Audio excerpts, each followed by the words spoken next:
Okay, part 4 or 5 of top of states with the GDP per capita higher than the country average versus lower than the country average. This time now we have the richer states, the blue is richer, controlling much of the West and the Midwest, while having crossed the Mississippi. The Republic of Chicago controlling Chicago, the Chicago area in Indiana, as well as Michigan's Upper Peninsula, and the red team controlling basically all the East. So, we start off with a red team counteroffensive. They want to prevent the blue team from controlling the whole Mississippi Valley, so they start pushing into Tennessee, and they actually take Nashville, as well as push into Illinois, and they take up to St. Louis. They keep pushing along the coast, however, it stopped about here. In Mississippi, they invade. In Mississippi, they also take back.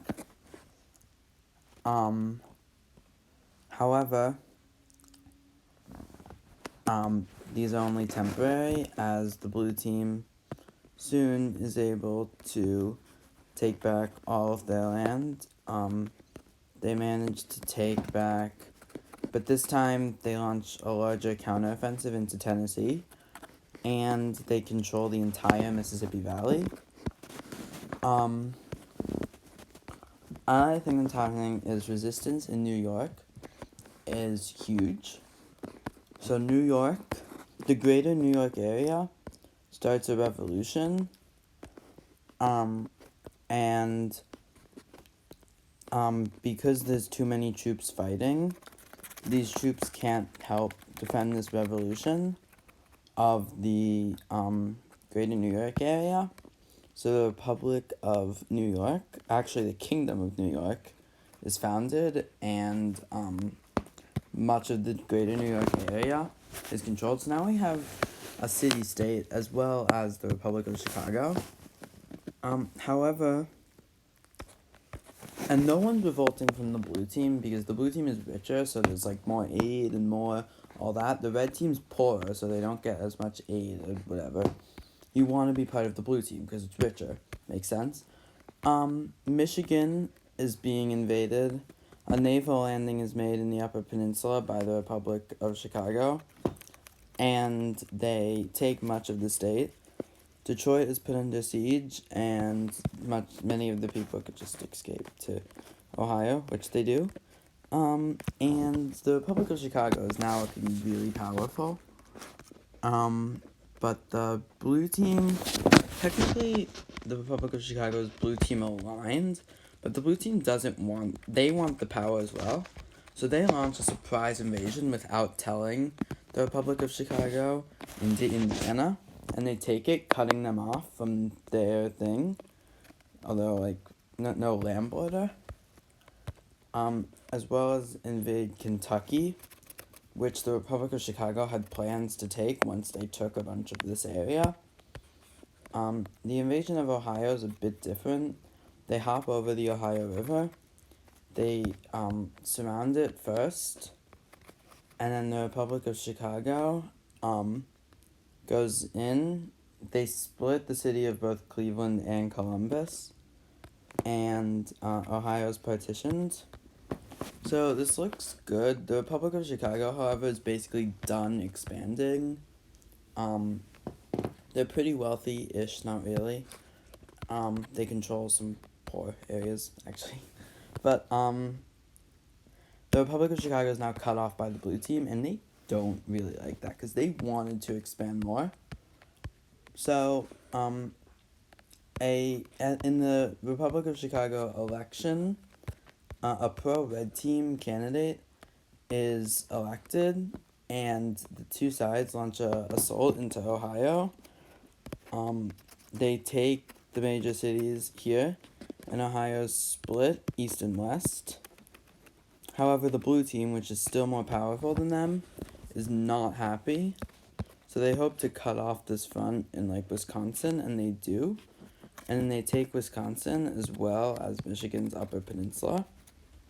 Now the blue team, with Chicago cut off, Michigan, they invade Michigan, and they're able to take Michigan as well as Detroit. And then Ohio also falls, or at least the Chicago part of Ohio. And this and Chicago eventually falls. So the Republic of Chicago is no more. However, the Kingdom of New York still remains. However, they are pro-blue. Meanwhile, in Alabama, a push is made towards Mobile. They take it after a short siege. And then the state falls once Birmingham and Montgomery and a bunch of those places are taken over. The rest of Ohio then is invaded. However, they stop at the border. Now it's not looking so great for the red team. So the red team actually here, they surrender under the condition that, so the peace treaty has the blue team keep all of this. However, they lose these 3 states. Actually, these 5 states. All of these states are handed over to the red team. And because that's a lot, the blue team takes control of basically all the Northeast, except New York, the Republic of New York. So the blue team takes control of Maryland and D.C., Delaware, New Jersey, Pennsylvania, New York, and all of New England. And that's the deal. Because it wasn't a total annihilation, although it probably could have been if they kept fighting. However, they didn't want to. So this is what the world looks like after. We have kind of a neo-confederacy being formed out of the poorer states. Once again, these places are not the wealthiest in the country. But this is the final map we have. We have 4 countries. We have the wealthy. We have the higher GDP, which per capita, which ended up winning. They won the war because they got much more. They only got a few. The red team only got 5 states and 5 pretty meh states, while the rich people got Pennsylvania, New Jersey, New York, Massachusetts, a bunch of important places. We have the Republic of Montana and South Dakota, and then the Kingdom of New York. And that is this series. New series coming soon.